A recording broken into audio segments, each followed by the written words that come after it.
Tantor Audio, a division of Recorded Books, presents Stalked by Flames by Susan Illene. Narrated by Marguerite Gavin. Chapter 1. Bailey. I should have known the day was going to be bad when I stepped outside and saw vivid purple and red northern lights in the sky at 9 in the morning in Oklahoma. Checking my water bottle, I didn't find anything suspicious in the clear liquid. Then I caught other people staring upward too, gawking. Thank God. I'd begun to wonder if the hit of acid I'd dropped 2 years ago had come back to haunt me. The lights faded and the sky turned dark and ominous shortly after that, which should have been my next clue to stay inside and wait it out. Not to mention it was a Monday and doomed by default.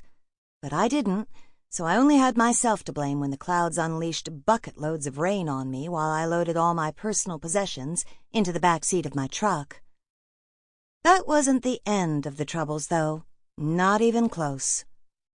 Right after turning in the keys to my apartment, I discovered my truck had a flat tire on the front.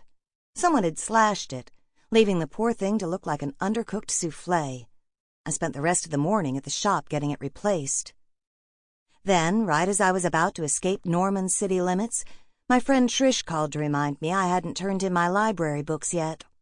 It was almost as if fate itself intervened so I couldn't leave Oklahoma any time soon, though I suspected she'd wanted to say goodbye one last time. Another storm approached from the west as I balanced a high stack of books in my arms, heading for Bizzell Library. With the semester over and graduation just 2 days ago, there weren't many people lingering on campus. Just a few students lounging on the grass and a guy feeding the squirrels. Most people had gone home for the summer, much like I hoped to do. The ground shook and 2 of my books tumbled to the sidewalk. Damn earthquakes. They were getting more frequent with every passing month, and the experts couldn't explain them. Oklahoma had a reputation for tornadoes, not earthquakes. A few dozen other places around the world were experiencing similar problems. Extreme weather, earthquakes, and an unsettling sense of doom that left everyone feeling the end was nigh. Of course, I didn't buy what those crazy guys on the street corners shouted. I leaned down and grabbed the fallen books and put them back on top of the others before resuming my walk toward the library. Now that the tremor had passed, there wouldn't be another one for at least 30 minutes. At least that's how it usually went. None were on the scale of the big California earthquakes, but they were strong enough that you felt them when they struck. The constant shaking was beginning to take its toll on structures. I kept waiting for a building to come crumbling down. A student exiting the library held the doors open when I reached them. I mumbled my thanks to the guy and kept going. 5 minutes tops and I'd be out of there by noon. Texas wasn't having all these problems. I couldn't wait to get home to my parents' working ranch where I could put my shiny new business degree to use. The paperwork alone had become a mess since I'd left, and I had a lot of plans to help increase profits. Trish, my best friend, stood behind the checkout counter. We'd been roommates during our freshman year. I'd never been good with people except those closest to me, but she'd poked and prodded until I let her into my inner circle. If not for her forcing me out of my reclusiveness, my college experience might have been limited to classes and my dorm room. I still didn't like interacting with people much, but she'd helped me improve my social skills a lot. Trish had graduated on Saturday, too, but she planned to stay on for her master's program. Her boyfriend, Justin, was chatting with her. I wasn't surprised to see him there. If you looked at them, you wouldn't think they were a good match. She had wild, curly red hair, pale skin, and a curvy figure. He had brown hair and a military cut, tanned skin from a lot of time spent outdoors, and a toned physique. Trish wore bright, colorful clothing to match her personality. Justin stuck with earth tones. He never joked and took everything seriously. Even their interests weren't the same. From the time they'd started dating 2 years ago until now, I'd never understood how they stayed together. Neither of them noticed me walking up, not even when I cleared my throat. "I'm telling you, it's fracking causing the earthquakes," Justin said, his tone serious. She rolled her eyes. "Maybe we should frack later and really shake things up." "You're just trying to change the subject." He let out a sigh of exasperation. The way they're drilling these days, it's important we do something about it. Justin was an environmental science major who really got into his studies. Before college, he'd served in the Army for 6 years in the infantry and had done 2 tours overseas. Now he was enrolled in the Reserve Officers Training Corps, ROTC program, with only 1 year left to go. The guy was all about serving his country in whatever way he could. Now he thought he could do more as an officer. It made him an interesting choice for Trish, considering she took life a lot less seriously than he did, unless she counted books. Whether they were fiction or non-fiction, she practically lived in them. Probably the reason she'd chosen to major in library science. I dropped my stack of books on the counter in front of her. Am I interrupting something? Oh, look what the earthquake shook up, she said, giving me a once-over. Bailey, you look like crap. I tucked a stray strand of my black hair behind my ear. Whenever it rained, it fell limp and lifeless. Cutting it to shoulder length for the summer hadn't given it any of the body the stylist had promised. I suspected my makeup was ruined, too. It was definitely one of those days. There's another storm approaching, I explained. Trish sighed. Great, it'll probably strike the moment I head home. Not to worry, I brought an umbrella. Justin reassured her, patting his backpack. He was always prepared for anything. So, you're really out of here? Trish asked, drawing my attention back to her. The truck is packed and the tank is full. I'd even loaded up on water and snacks so I wouldn't have to stop before the state border. She scanned the books into the system. Make sure you call me when you get home. It would only take a little over 4 hours to drive to my stepfather's ranch southwest of Dallas. I'd arrive well before dark and maybe even in time for one of my mother's home-cooked meals. After eating like a bum since Christmas break, I was ready for some real food. A rumble of thunder sounded above our heads. Yeah, I will, I said, glaring up at the ceiling. Trish came around the counter and gave me a hug.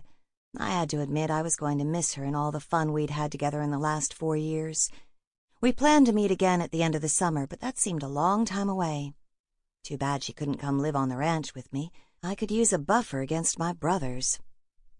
Are you sure you don't want to wait until the storm passes? She asked, pulling away. It's not raining yet, and the radar showed it clear to the south. I'll be fine. The ground jerked beneath our feet. Our eyes widened, and we grabbed each other for balance. Then it started shaking faster, sending us tumbling down. Screams rose up around us, and books spilled from nearby shelves, crashing to the floor. Was this it? Was this the earthquake that would finally do us in? Maybe those folks preaching on street corners had been right after all. Trish and I huddled against the counter as more than a minute went by with no sign of letting up. Justin kneeled next to us, muttering about fracking, but unlike his usual bravado, he looked worried this time. We'd had some earthquakes recently, but nothing bad enough to send my heart racing into overdrive. It had to be at least a 6.0 on the Richter scale, maybe higher. About the time I thought the roof would surely come down on top of us, the shaking stopped. A moment later, a loud roar came from somewhere outside. I'd never heard anything like it, but the angry sound sent chills down my spine. What the hell was wrong with this place? It had been fairly normal when I'd first arrived on campus.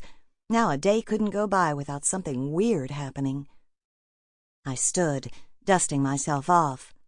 The ceiling had cracked and bits of plaster had spilled down, but the library didn't appear too bad. After all that shaking, it could have been a lot worse. I've got to go, I said. A few other students had the same idea and were already heading for the doors. Trish gripped the counter as she rose up. Are you sure this is a good time to leave? Yeah, this place is falling apart. You should go too. She shook her head. The library was built to last. It'll be fine. Trish was the one who worked here. I had to hope she was right. A part of me wanted to grab her and force her to leave with me. With everything that kept happening, it couldn't be safe to stay here. She was stubborn, though. I could see it in the tilt of her chin that she wouldn't go anywhere. Crazy woman. Just be careful, I warned. The next earthquake could be bigger. I will, she promised. We hugged one last time, and I hurried toward the doors.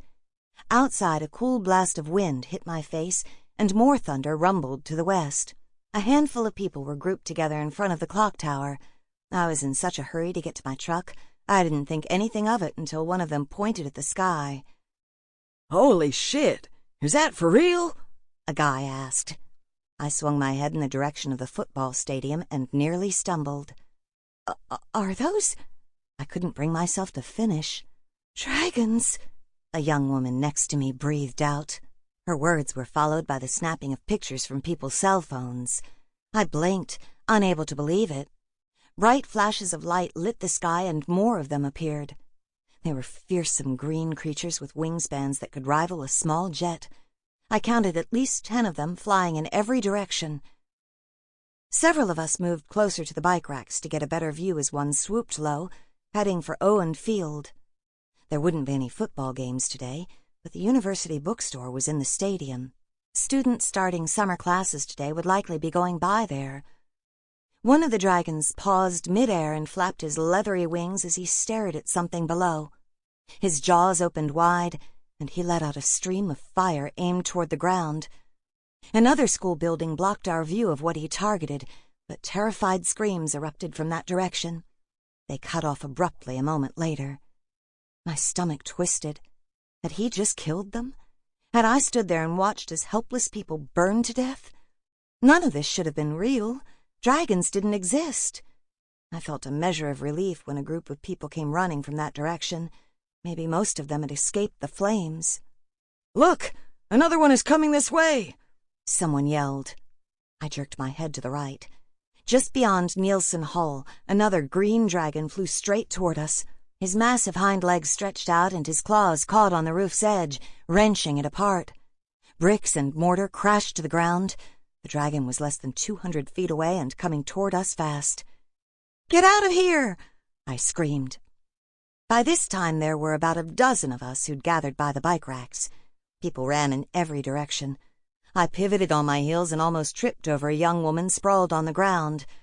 Tears streaked down her face as she struggled to get up. There was no way I could leave her like that. I leaned down and grabbed her arm. The dragon swooped right over us, letting out a stream of fire that struck several guys farther down the sidewalk. The girl made choking noises as we watched the men's bodies disappear in the flames. I covered my mouth to keep from gagging as well. By the time the dragon moved on, there was nothing left but piles of ash. Even the pavement had been scorched partway through. "Oh, dear Jesus, save us all!" I turned to find a woman who appeared to be in her 50s standing there. She clutched her purse close to her chest and had an expression of horror on her face. I could totally relate. She looked a lot like I felt. The younger girl whose hand I still held gripped me harder. "He's coming back!" I swung my gaze around to find the dragon circling for another go at us. Good grief! Did these things not give up? What the hell had we ever done to them? They acted like rabid beasts who'd escaped an animal sanctuary, except even bigger and more deadly. Taking hold of both women, I pulled them with me through the maze of sidewalks that made up the campus grounds. The library entrance wasn't far, but I didn't think that was a good idea.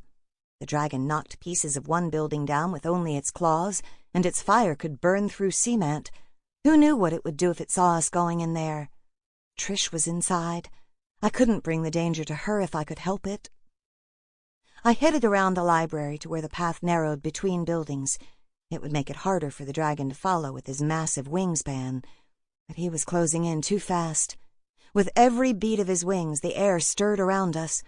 It was like a slow drum beat that would end with our deaths. If I didn't buy the other two women time, none of us would make it. With a heavy heart, I released my grip on their hands. "Go," I urged. "I'll catch up." The older woman's eyes met mine. She knew what I was doing. It was written all over her face. But there was also the understanding that one of us had to make the sacrifice. With misty-eyed gratitude, she took the girl's hand and pulled her along. I spun around. The dragon still focused on them and hadn't altered his flight path. I had to do something to catch his attention. A quick plan formed in my mind. "Hey, jackass! Over here!" I screamed. No reaction. I gazed around, searching for something useful. A book someone had dropped lay on the ground. I scooped it up and tossed it in his direction.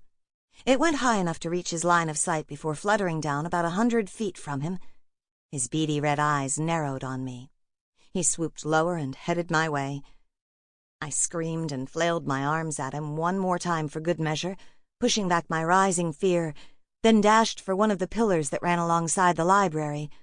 It wasn't much cover, but it was several feet wide and made of brick. Surely he couldn't burn through all of that. The ground shook with another earthquake just before I reached it. I lost my balance and stumbled the rest of the way, falling just before I reached the pillar. My hands and arms scraped the cement as I dragged myself behind it. Heat like I'd never felt before suffused my lower legs where they stuck out. I cringed and tried to pull them closer to my chest. Flames licked the ground on the other side of the pillar, almost reaching my face. It was all I could do to make my body as small as possible. I caught sight of the dragon swooping back up as bricks started falling. A chunk from one hit my arm and another grazed my leg, sending rivulets of pain through me. I frantically rolled away as what was left of the pillar started to crumble. My shoulder hit the library wall, stopping me. I wasn't far enough yet. Before I could move, another brick crashed in front of my face. I winced from where a piece of it had cut into my forehead. I dragged my body along the wall, unsure if the overhang above me would hold with the pillar gone. Unless I wanted to risk being buried alive, I had to get up. Slivers of pain shot through my legs as I pulled them under me. They were bare to my mid-thighs, though my jeans had run to my ankles before. Had they been burned in the fire? The dragon was coming back around again in the distance. My breathing came out ragged as I got to my knees. I needed to get down the corridor where the women went and try to make it inside another building before it returned. I'd barely made it to my feet, which were oddly lacking shoes, before a roar filled the air. A second dragon had entered the scene, coming from Elm Street. For crying out loud, couldn't I catch a break? How many of these things would I have to fight off before I could get to safety? The new dragon was different from the first, in that his scales were a deep red color. His shoulders were more defined so that he had human-like arms coming from them, and long fingers. He also had small horns on his head and back. To my surprise, he didn't head for me. As the first dragon swooped down from the north, the two collided, tumbling to the ground. The red one sank his teeth into the neck of his opponent. He was smaller than the green dragon. I estimated his body to be about the size of a cow, while my initial attacker was more like a small elephant. As they wrestled across the sidewalk, it appeared the red one's size worked to his advantage. All the larger dragon could do with his neck caught was flail his legs. I couldn't help but watch the fight. It was like seeing a fantasy version of National Geographic. With his wings folded tightly against his back, the red dragon rolled until he came out on top. He clawed at the green one's belly with his front arms, raking it with deep gashes. Guts spewed onto the ground. The green dragon struggled, but in a matter of seconds his flailing slowed to a stop. I could only guess losing half his organs had done him in.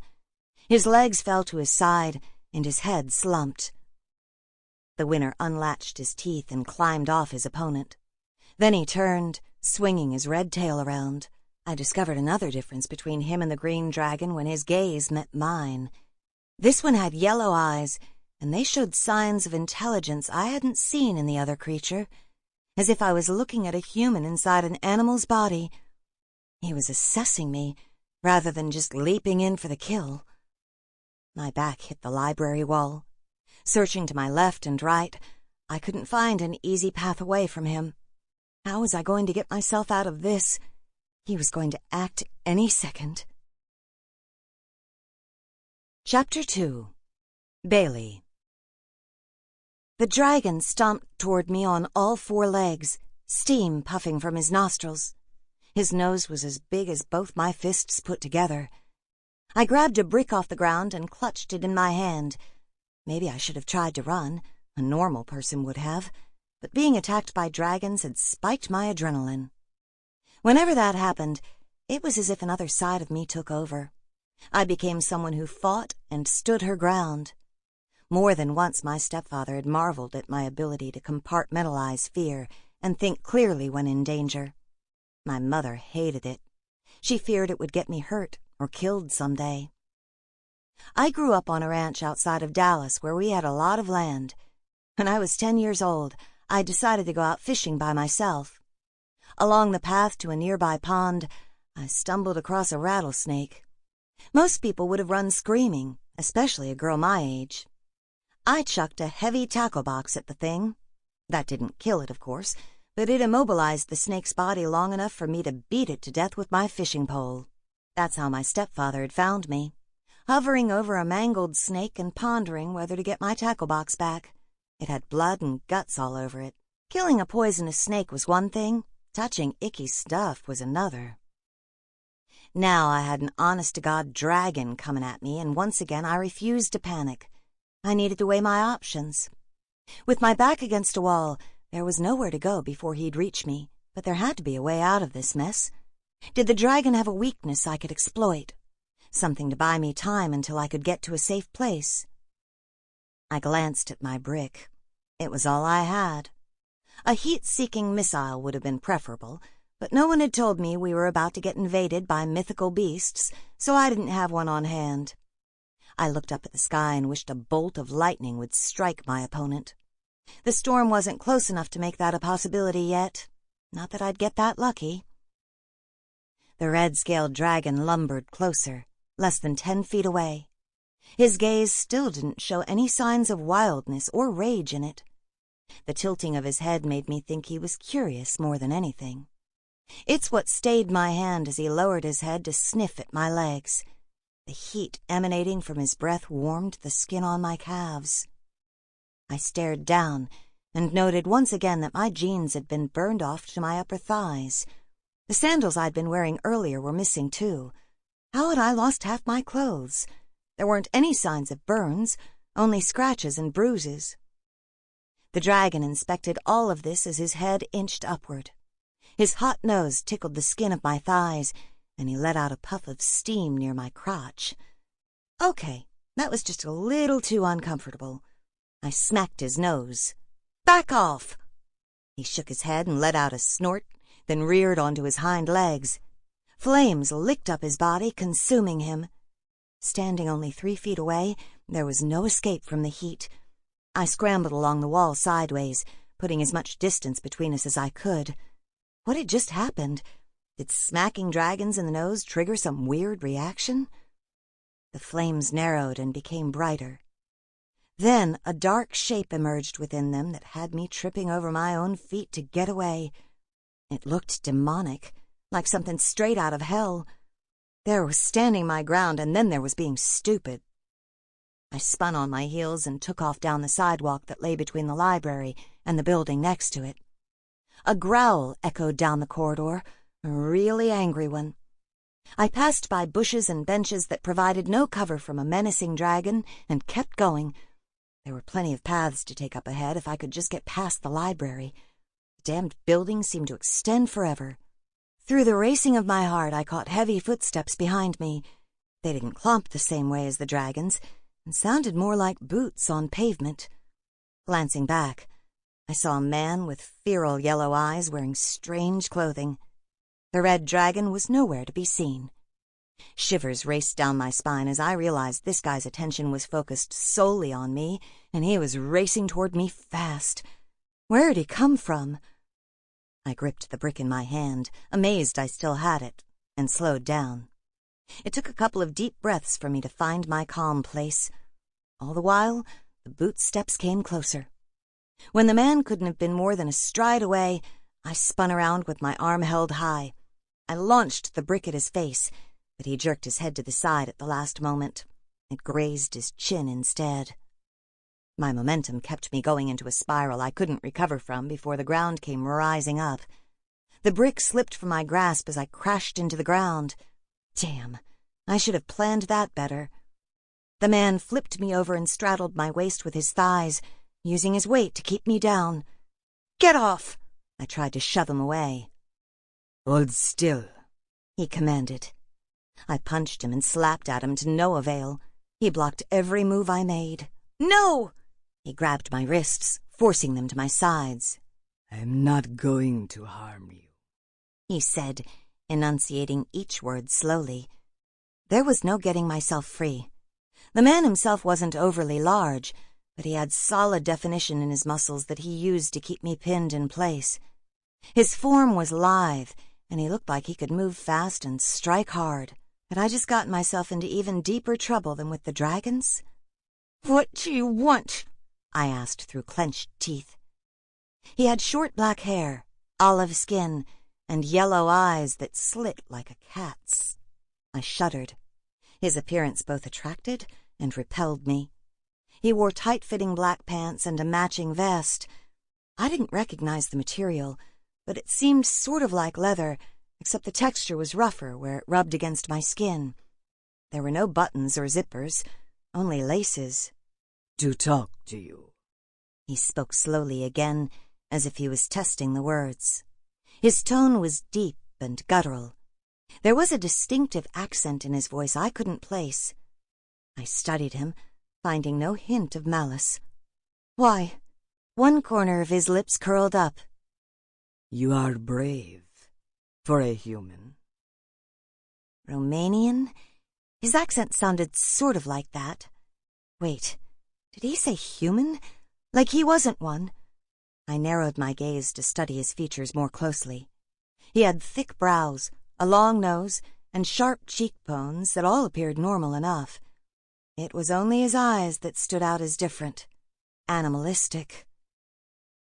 "You're not the dragon," I said, after taking him in again. Am I not? He sounded amused. "No," I shook my head decisively, as if that alone could settle it. He pulled my hand toward his face. His touch was hotter than any human's I'd ever felt. I tried to jerk away from him, but he didn't let go. Instead, he lowered his mouth to my palm and blew a light stream of fire over it. I felt the heat, but it didn't burn. "What the—" I stared at my hand in amazement, then at him. He could blow fire from his mouth, and it didn't burn me. This couldn't be happening. Does that convince you? He asked. His English became more fluid each time he spoke. It was like he knew the words, but hadn't had many opportunities to use them. I'd met a lot of foreign students who talked like that. I stared at my hand again. "This isn't real." No? He let go of me and stood up. Then what is it? It's, I rose onto my elbows. A picture in my mind flashed of all the people who had burned to death in front of the library.